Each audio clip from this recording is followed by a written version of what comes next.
Well, Corinth is important because it's talked about so much, and I didn't know if you wanted to review any of these Bible references, but Yeah, sure. Let's do um, so. um, I think this Acts 18. Let me go ahead and read those. That's Acts 18, 12 through 17. This is where Paul is ministering in Corinth. It says, when Gallio was proconsul of Achaia, the Jews with one accord rose up against Paul and brought him to the judgment seat, or the bema seat, saying, "This fellow persuades men to worship God contrary to the law." And when Paul was about to open his mouth, Gallio said to the Jews, "If it were a matter of wrongdoing or wicked crimes, O Jews, would there be a reason why I should bear with you?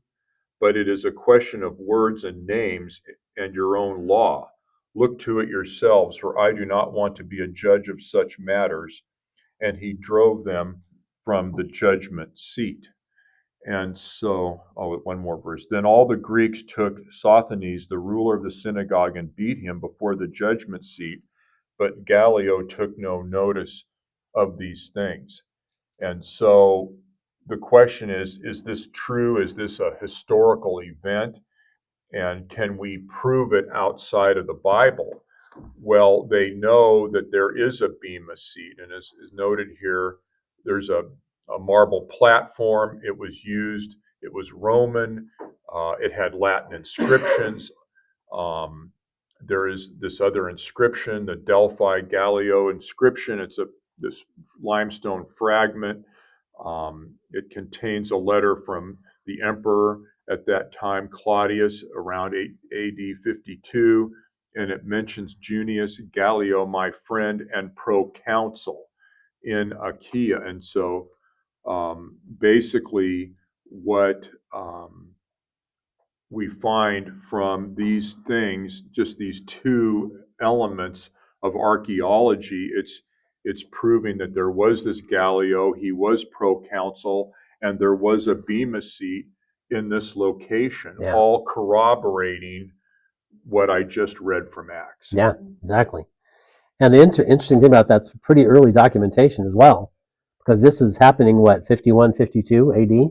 Right. This is less than 20 years after Jesus crucified. Paul's out doing evangelism. They're getting mad at him, but that's pretty early, 51, 52.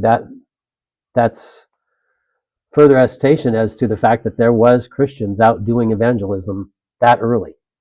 So I think that's an interesting part as well. Absolutely. Yeah.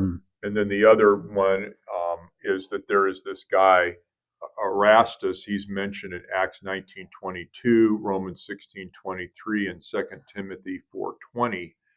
And in 1929, they discovered another limestone, this time a paving slab near a theater in Corinth. And it says, Erastus, in return for his aedileship, laid the pavement at his own expense.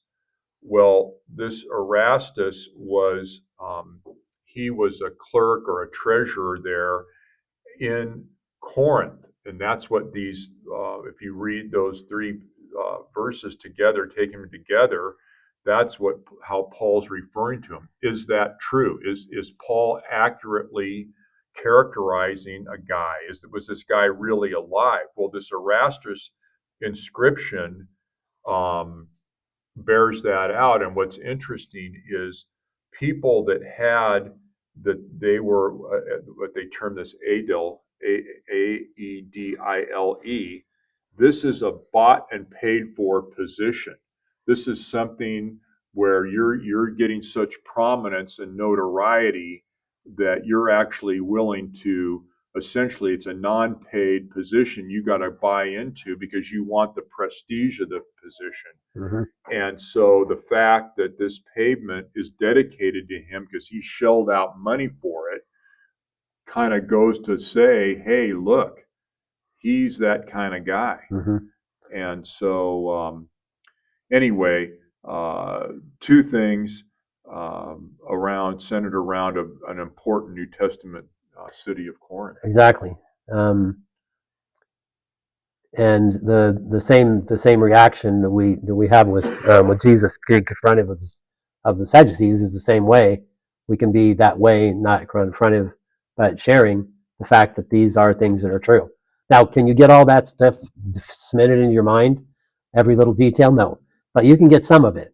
The fact that these people, Galileo and Erastus, actually are mentioned in pagan literature, that they really did exist, and further proof that the Bible is actually selling documents, telling the truth about its documentation. And to me, the most important thing is if they get all these little details correct and they're consistent with it, then, and that's not what the book's about. It's not about whether or not Corinth existed or not. It's about Jesus. And when you get all the small details right, there's no reason to think that the ones that you're actually trying to get across to people, that Jesus died on the cross for our sins, that that backs it up. If they're talking diligent and consistently about the details that are there, then why are they going to make details up about the biggest part of the event that they're trying to describe? Can I add to Yeah, that? sure. Because one of the most important things from First Corinthians is chapter 15, where Paul talks about that Christ died for our sins.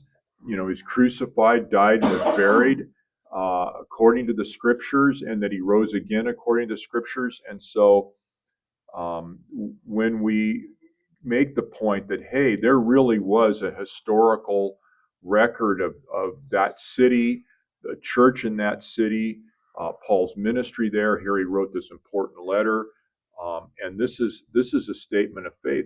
Again, a first principle of the Christian faith is right there in 1 Corinthians 15, verses 3 and 4. And that's very early as well. That's what, 36, 37, 38 AD? Something like that, Yeah. right. So it's very, very, very close to the time of the time frame. And even skeptics like Bart Ehrman are not contesting the historicity of First Corinthians. Yeah. Right. And Bart's a big skeptic. He's somebody that if you ever ran into, he would have lots of questions to fire at you, trying to get you confused. But that wouldn't be one of them.